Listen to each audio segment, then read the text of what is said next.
Hey, Maddie, what's up? What's up? So this is Faces of the Men's Rights Movements. This is Maddie, aka Madisyn, everybody. I'm going to be interviewing her right now. We literally just put this together. We were going to talk on Wednesday, but we just kind of had the spontaneous thing, and we're going to do it right now. So how do you feel? We decided to chuck it in the screw it bucket and just decided to just do it. And here's how you know it's the screw it bucket. I'm on a very strict paleo diet, which I take very seriously. And yet somehow I find myself eating Taco Bell. Now explain, how does that happen if not in a screw it bucket kind of night? And I blow dried my hair and put makeup on my face today. So clearly things were happening. But in all seriousness, so I'll say the same thing I'm saying to everybody else. This is your interview. And Maddie, like Mike, is good friends. My other two interviews were with Katrina and Deja, also friends, people that I know. But Faces of the Men's Rights Movement, Faces of the MRM, this is a kind of a mini series that I want to turn into a documentary. And it's not so much about men's rights issues. It's about the people behind the men's rights movement. You know, who are MRAs and what do we believe and kind of, you know, who are we and all that kind of stuff. And that's kind of what this series is about. And you are someone that I've known for over a year now. It's been a while. You're in the NCFM chapter in Chicago.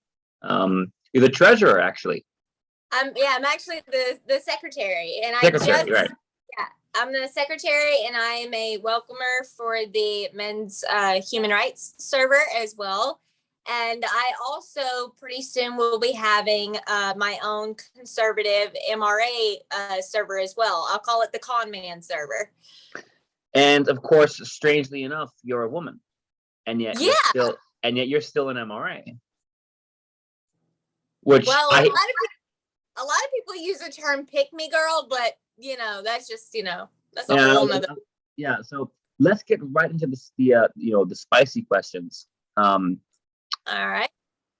You're a woman, and yet you're a men's rights activist, and I'm sure you've gotten all kinds of reactions on that. So, what are some of the reactions you get when, as a woman, you identify as an MRA? Some of them are positive, and then some of them are very, very negative.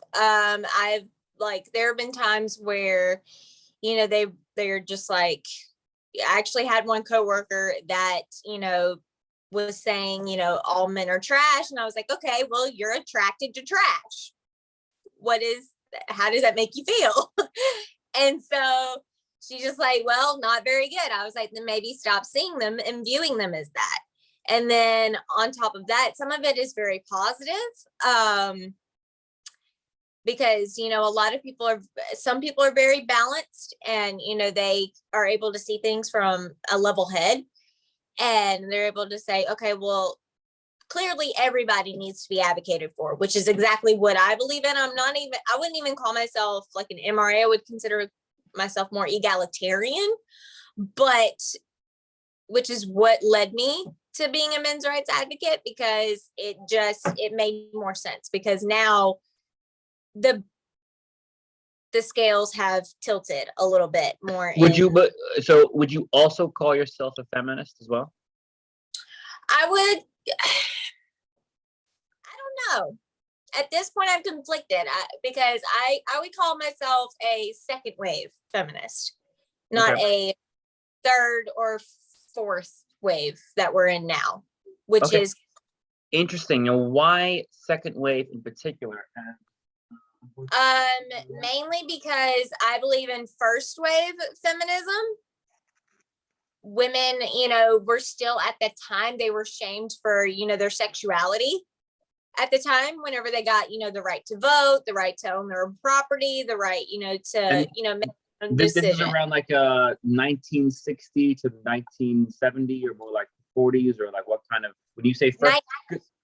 The 1920s was more of like the first wave movement of feminism. And so they had the right to vote. They had the right to, make some of their own decisions. The second wave feminism was back whenever the sexual revolution happened and all of those things where, they were able to free, at least they were able to express their sexuality at least a little bit more. But that is what I believe in. I So believe in around the 60s-ish, kind of the Yeah, hippie culture, right? Right. Oh yeah. Okay. Yeah. Right around Okay. So what was it that brought you to identifying as a men's rights activist? Because I realized I struggled with some of the same things that men dealt with whenever I was a child, because I wasn't wired all that normally. I have ADHD, and so I realized I never got along with some females and I realized there was a reason, and there were just things that I was like, I don't like that. I don't like that women do this. I don't like that women do that. I don't like that women, constantly do this. And it just didn't sit well with me. So I was tired of toxic feminism. That's what I was tired of. So it wasn't just, I mean, you experienced things yourself as a woman. You felt that discrimination against men hurt you as well, kind of in an indirect way, or kind of like it kind of spread, that kind of toxic masculinity or that kind of like anti-male sentiment kind of spread and affected you as well? Yes. Okay, interesting. And I know we've talked before, you've said that when you talk about men's issues, you get a lot of men who they approach you because they're surprised to hear a woman talking about men's issues, and they've never really heard a woman talk about it before. And you talk about this moment where men kind of open up to you. You've said that before, where men kind of like, oh wow, okay, she kind of understands what I'm going through. Do you want to share a little bit about that, because that was pretty powerful? I think it's because I have empathy, and I think I view men as human beings, and I guess because I've always, dealt with, situations the same way that men did back then. I had a hard time expressing my emotions. I was on ADHD medication all the time, which made me, kind of depressed in a way. So I know what the over medication of ADHD in boys is like. I know what dealing with your emotions, is like. I know what that is like, because I've always dealt with them like that. I had a hard time expressing my emotions and telling, people how I felt. And because I always was called like a crybaby, or, back whenever I was in school. So I just kept all my emotions in due to the bullying, which is what a lot of men go through as well. And so that's how I can relate to how men are told to behave in society based upon my experiences being bullied as a woman in school. Sorry to hear about that. If I can ask, during those school years, do you recall any times where you had conversations with boys your age, kind of sharing similar experiences that you were going through, or moments where you kind of recognized that you were going through a similar kind of thing?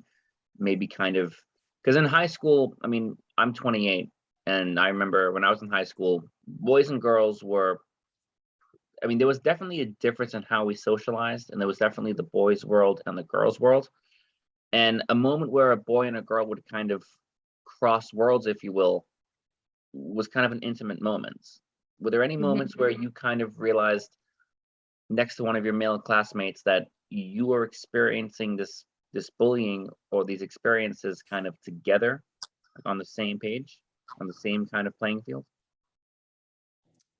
No, not really. Not, I mean, it wasn't, I guess,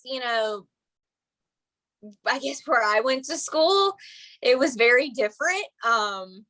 It was in some ways the roles were kind of reversed, where, it was more of the men being, some cases it was more of the men being emotional. In some cases it was more of the woman being emotional.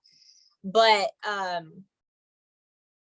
guess not really. I guess it was because of my dad and how, he dealt with his emotions. And I guess I really look up to my dad. So I just, dealt with my emotions the way that he did. I Yeah. just held them. Yeah. So the men's rights movement has a very negative reputation on the internet, and kind of in society as a whole. A lot of people have these connotations with the men's rights movement, MRAs. They think the men's rights movement is misogynistic or anti-women, which you and I both know isn't true because we're very involved in the men's rights movement on a day-to-day basis. But why do you think there is this persistent image of the men's rights movement as being misogynistic and anti-women? I just, honestly, I think it's fear. I think that, a lot of women think that, their rights are going to get taken away from them. They're going to all of a sudden be, told, hey, go back into the kitchen, where you belong. Like, that's what they're afraid of, which, that's not necessarily the case. If anything, it's the opposite. There's some movements that actually is going to encourage women to work more, to work full time, actually become financially independent. Okay, so sorry, I mean, I don't mean to interrupt, but it's like what you just said. That's such. I mean, the whole myth of men that MRAs want women to stay in the kitchen or not work. If anything, one of the biggest complaints that we have is that men are expected to be the primary breadwinners and pay all the bills. And the whole culture on Reddit, the whole FDS, female dating strategy subreddit, which says that men should pay for all the bills and women should stay at home and do all the housework, has become almost like the new feminist mantra. It's like the complete opposite of what we want. So it's like, trad cons and toxic feminists would get along very well. Let's just say that. Yeah.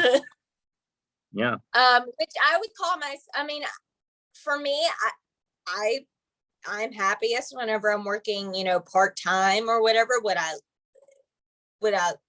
I'm happiest whenever I work part-time. However, because I get to do more activism, I get to do more of that kind of stuff. I get to talk about these issues a lot more. But here's the thing, with the men's rights movement, there are so many things where, like, whenever it comes to, the whole child support, divorce and stuff like that, it needs to be more fair and it needs to be more balanced, because women actually need to learn how to become more financially independent, because that's what we've been begging for a very long time, to actually have our own money. It's our money. Well, part of that, there's two sides of the same coin. Yes, you're able to have your own money, but you also have to work hard to get that own money that you have to make on your own, that you begged for. So that's a sacrifice, and that's the thing. Uncle Ben made the best phrase saying ever, and feminists don't, like, modern day feminists don't realize it. With great power comes great responsibility, and that is what we got whenever we signed up for second wave feminism. That is what we got. Lots of power, but also, to whom much is given, much is required. So how would you say that feminists misuse the responsibility and the power they have today? Like, what do you think they should be doing differently? I think that they should learn to take more accountability for themselves. I think that they should say, I think that false accusations should just stop. Two, I think that, they should learn to respect men's boundaries more, because, believe it or not, not every guy is all about, getting some. Like, they're not all about that. They need someone that respects their boundaries, that treats them like human beings, that realizes that they have a tender side, that they're brilliantly minded, they're not stupid, and that we just need more women to care about men, and maybe, just maybe, they'll be able to be more tender and patient and kind with our issues as well. So do you think that there's an empathy gap affecting men? Like, do you think society in general is less empathetic towards men than women? And if so, do you think this is learned behavior? Do you think this is something that we're conditioned to believe in? Can you explain more about that? Well, I think yes, that is the empathy gap is very, very huge. However, I think it's because, it happens, and just like the same as women, we talk the nastiest towards each other whenever it comes to our bodies, whenever it comes to like what we wear, what we look like, all of that stuff. I think men are, whenever it comes to their emotions, they are the nastiest whenever it comes to them talking amongst themselves about their emotions, because they're always told that, by other guys, which is kind of messed up in my opinion, but that they're always told to like toughen up, don't be a pansy, like don't do all this stuff. Like that is, they're worse with each other. That's with each other. And I think if we, came together and actually started talking and developed more of a symbiotic relationship rather than a parasitic one like it has been in the past in society, maybe we'll make a difference. I think the empathy gap is definitely a big thing. However, the gender pay gap, that's a mess. Yeah. Yeah, I mean, the gender pay gap in the US, I do acknowledge that it is true there are more male CEOs than female CEOs. But when you take the average working man and the average working woman, especially under the age of 50, men are really not out earning women. And in fact, younger women are in fact out earning men because younger women have more college degrees than men. But when you're saying, men and women and MRAs and feminists should just talk, that's kind of what I'm trying to do. And there was a time when I was younger, when I was, a little bit more, militant is maybe the wrong word, but, a bit more aggressive or a bit more hostile. And now I'm at the point where I think, I've talked to enough feminists where it's like we're on the same page with so many things and our values and ideals seem very much aligned. But when it comes time to talking about data and statistics and like very specific parts of the ideology, we get in these intense debates. And I feel that more dialogue could really help because there's a lot of misunderstanding between what feminists believe and what MRAs believe. So that's why I agree with you when you say there should be more talking. There should be more, let's reach out to each other and see, what do you think? What do you think? And kind of, talk kind of in the middle. So, and that's why it's interesting that you identify both as an MRA, and then you also say that you can identify with parts of feminism. You say that you can identify with the second wave of feminism because as a woman, you should. Women's rights are, of course, important too, and there should be a women's rights movement. And so I like how you put it under the label of egalitarian. Egalitarian. I feel the same way, myself. And it's odd to me how that's not the default. Egalitarianism should kind of be the standard we all go towards, and yet we seem to instead drive each other in different directions. And it's just a shame. That's the way that it, plays out. That's because society is basically, society loves chaos and misery. And that's why I think they have like created a gender war, is because I feel like it's it's an uncivil gender war. That's what it is. And we have to learn how to make peace with both. How would you make peace? Like, how do you think MRAs and feminists could start moving towards a more middle ground?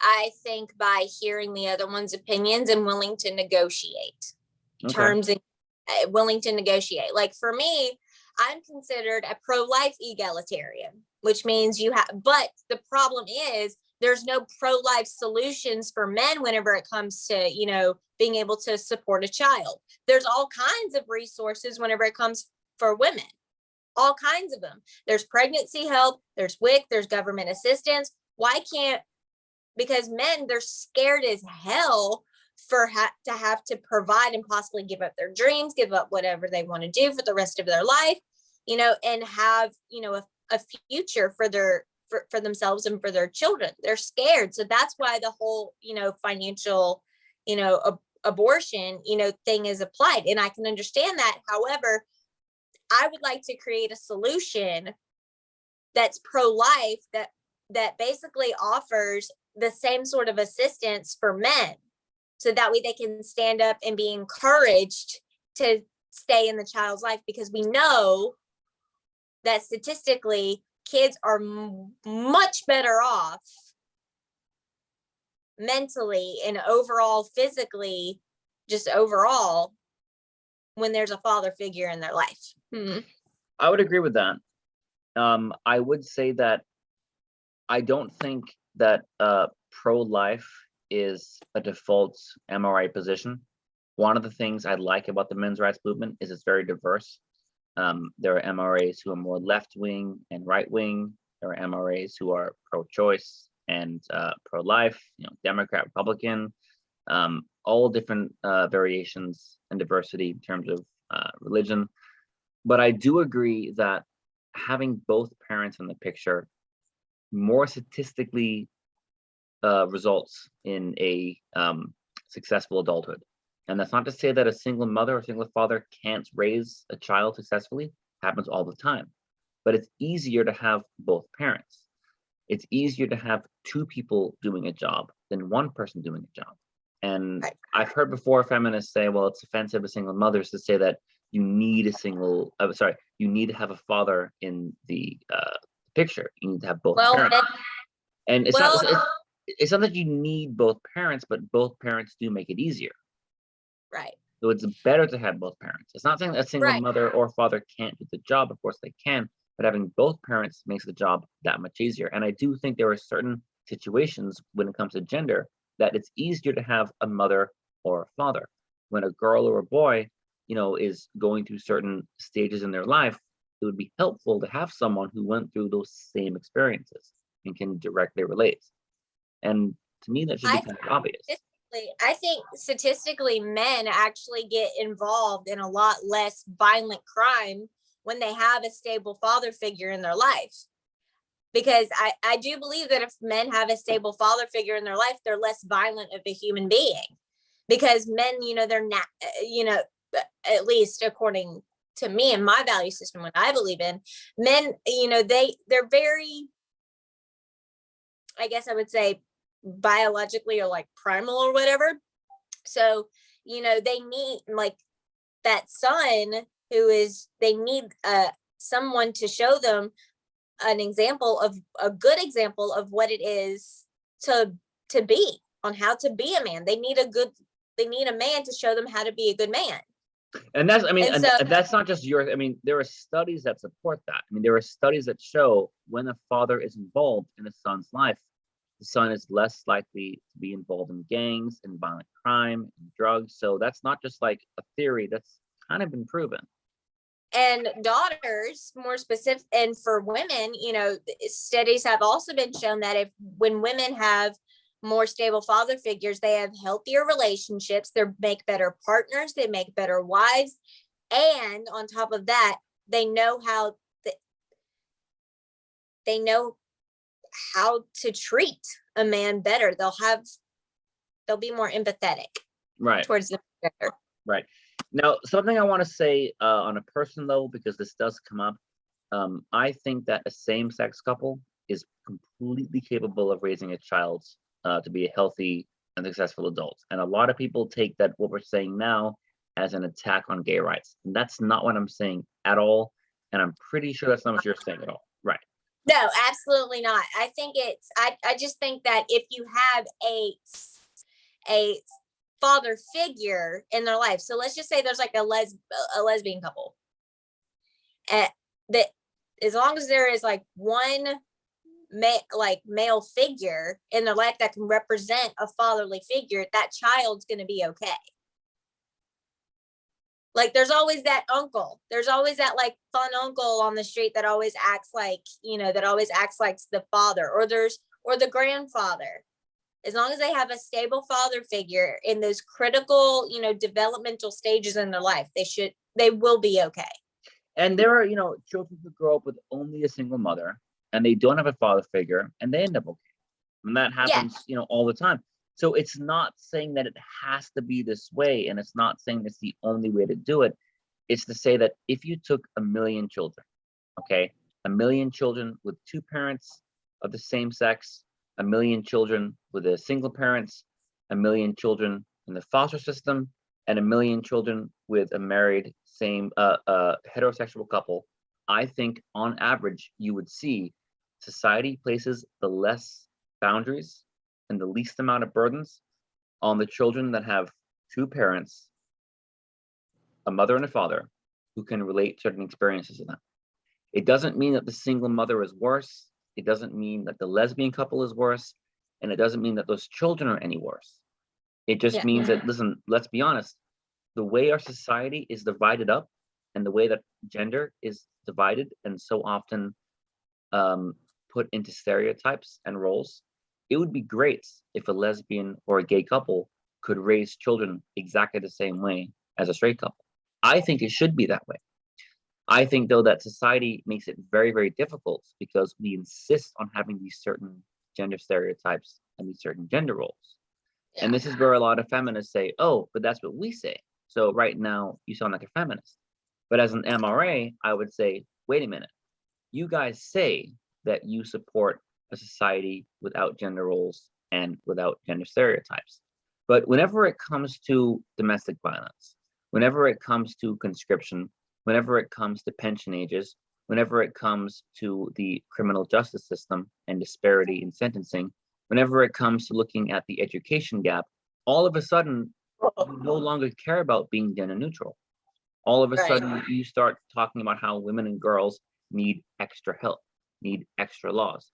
If you really want a society that's gender neutral, look at MRAs, look at what we say, because we actually believe in laws that are in true gender equality. Exactly. But because here's the thing, whenever it comes to domestic violence, there's such a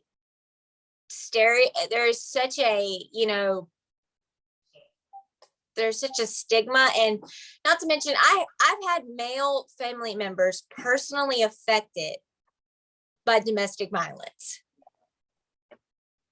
and it is appalling to me that they have to go through that. Yeah.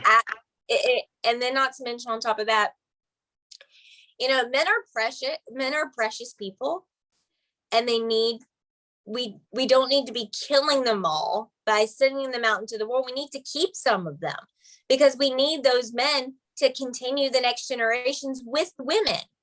I mean, and then on top of that, so what if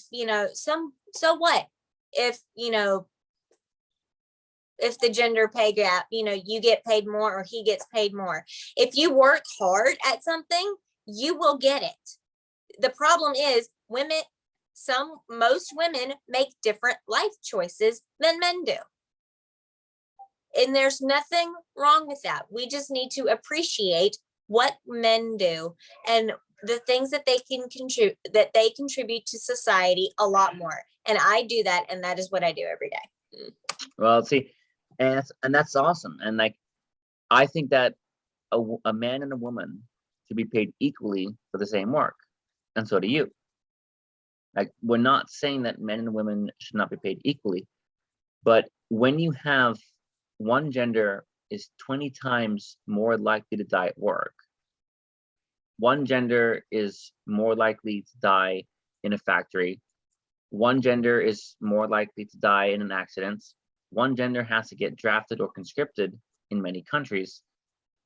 How can you expect an equal outcome when you don't have equal environments? And especially the whole gender gap argument is so twisted because again, as I said before, when you look at most Western countries like the US, like the UK, Germany, France, Spain, Portugal, Italy, look at any of those countries, in the under 45 age group, women now earn more than men because my mom, and I have a personal example than that. My mom earned more money than my dad. Did she go to college? No, she didn't go to college. She didn't go to college. Yeah, wow. She actually she college dropout. Okay. And so she went to college for a little bit, but here's the thing, she worked her ass off to accomplish her goals and for what she wanted to do. And now she's a baller and a shot caller all the time. And I really am proud of my mom. She showed me that women can do anything that they set their mind to. And my dad told me that girls can be tough. My dad taught me that girls can be tough. My dad taught me that girls, you know, can be aggressive, that girls can, you know, make the first move. That's what my dad told me. My dad said women can be confident that way. And let me tell you, I mean, to anybody watching this, guys, we love when girls make the first move. Please make the first move whenever possible. You know, it's like, we're not going to pick up on your hints. We're not going to pick up on your signs. We're not going to pick up on whatever you're doing. I guarantee you. And even if we do, we will pretend not to. Okay, so seriously, make the first move. Absolutely. I will say this, ladies, if you want to get a man, make the first move. They love it. It's really easy for you guys. I'm serious. You have no idea how easy it is. I'm gonna say it, Thomas. We're women. We're very beautiful. Okay, so if we ask you out first, men are already thinking, oh my god, me. What's wrong? Like, yeah, what's going on? What's happening? Like, there's something wrong here. There's clearly something going on. And here's the thing. Let me tell. I'm gonna wrap. Like, I'm going to tell you a personal story. I actually made the first move with my husband. How I first met my husband, I met him at a little get together with, you know, one of my friends. My best friend actually is the one that set us up. And so for me, whenever I went to go get his number, I made the first move and I said, I know what's, because his phone was broken at the time. And I said, I know what's wrong with your phone. My number's not in it. And he freaked out. He was like, I was going to make a move. I'm glad you made it first because I was scared. Oh, yeah.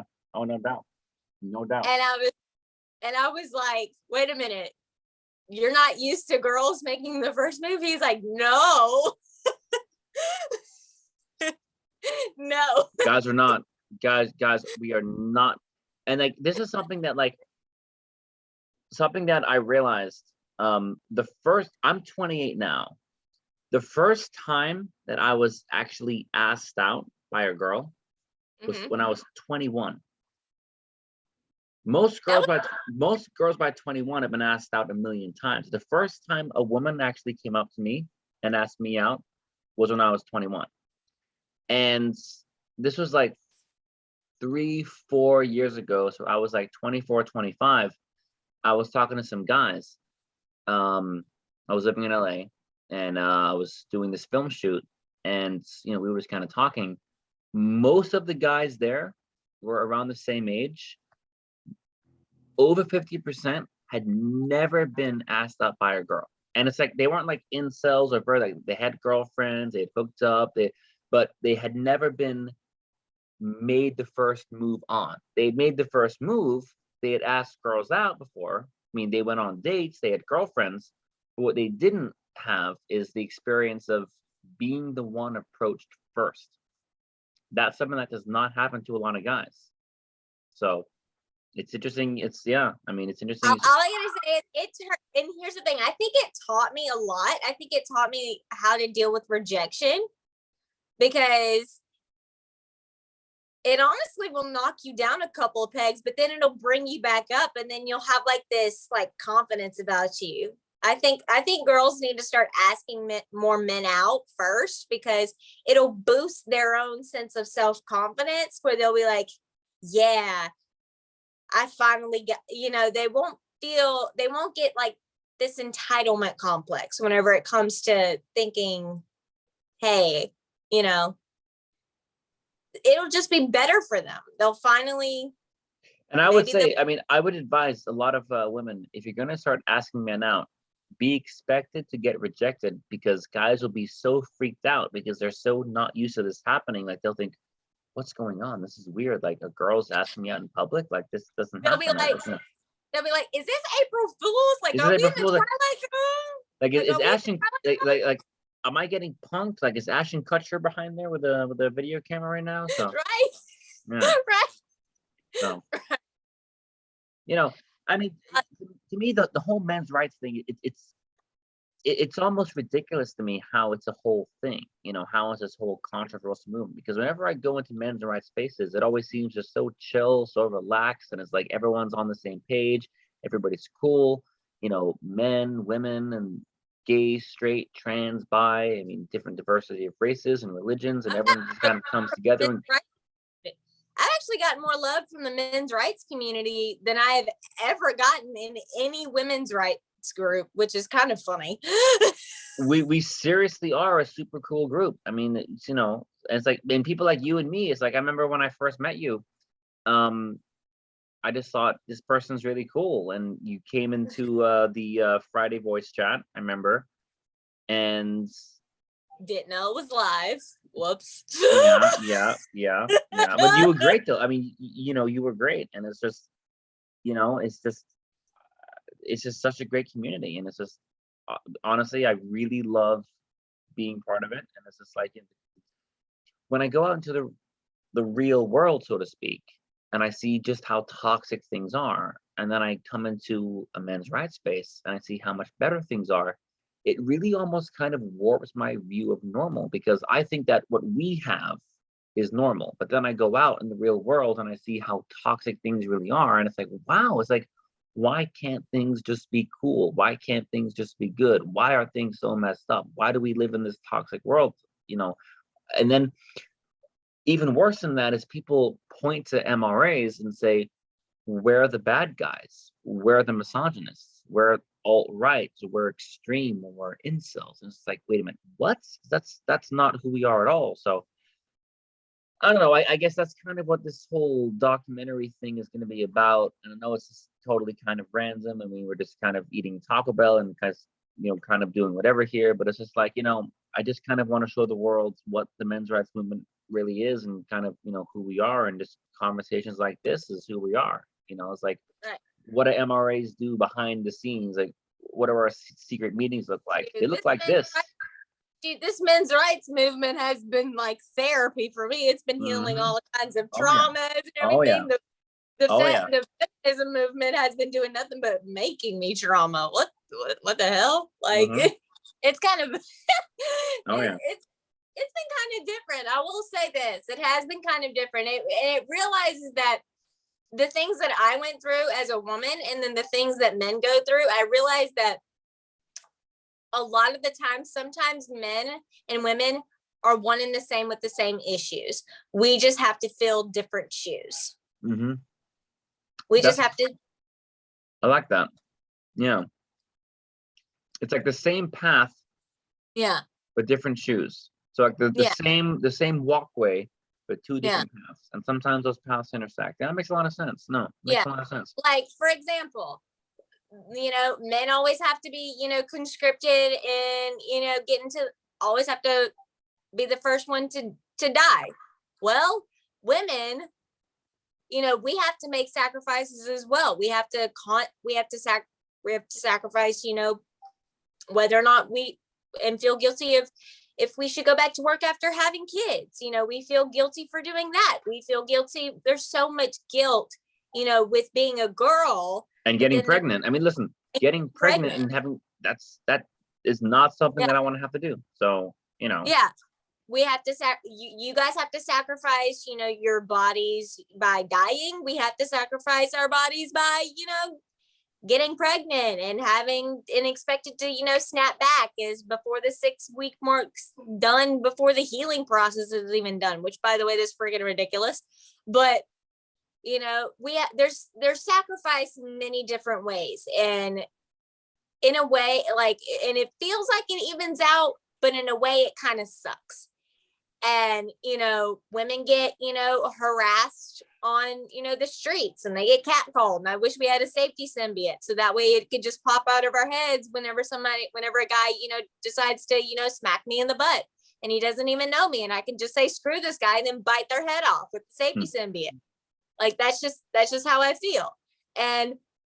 But men, they want to feel like they're not going to get falsely accused of anything. over, you know, saying something nice to you. We're both scared in different ways. And it doesn't have to be a competition, in my opinion. Yeah. And it doesn't have to be it doesn't have to be a competition. We just have to say, hey, you can say that I'm pretty. However, you can't say, hey, let me get some of that. Right. Well, I gotta say, this was really, really, really great. This is exactly the kind of thing that I wanted to do in this series. I mean, I feel like this was a really human conversation, and I feel like, yeah, this was really fantastic, Maddie. I gotta thank you so much. I mean, this was really, really great. I mean, this was a really fantastic interview. Thank you. So, yeah, I guess I'll gonna upload this now, and then I guess I will see you Friday on the Men of Human Voice chat, and then I will see you Sunday with the secretary. And by the way, this interview will be on my YouTube channel. Of course. Mad_militia for men.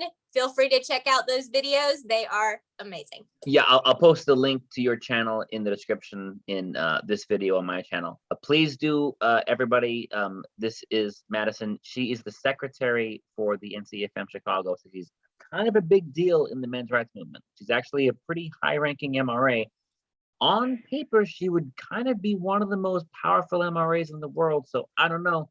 You should probably check out her channel. Just saying. Oh, and I'm also going to be on the Pangbird discussion hangout talking about men's rights in the workplace.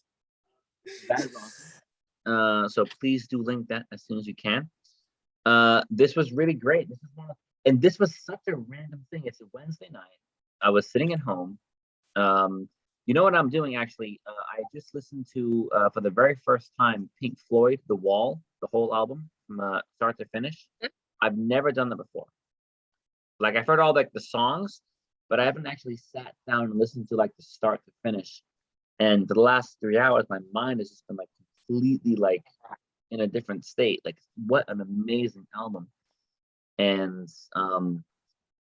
yeah, so I just felt like doing something tonight. And so I saw you were online. So I messaged you and said, you want to do this now?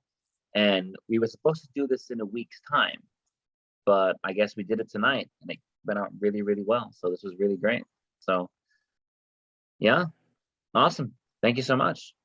You're welcome. Yep. See ya.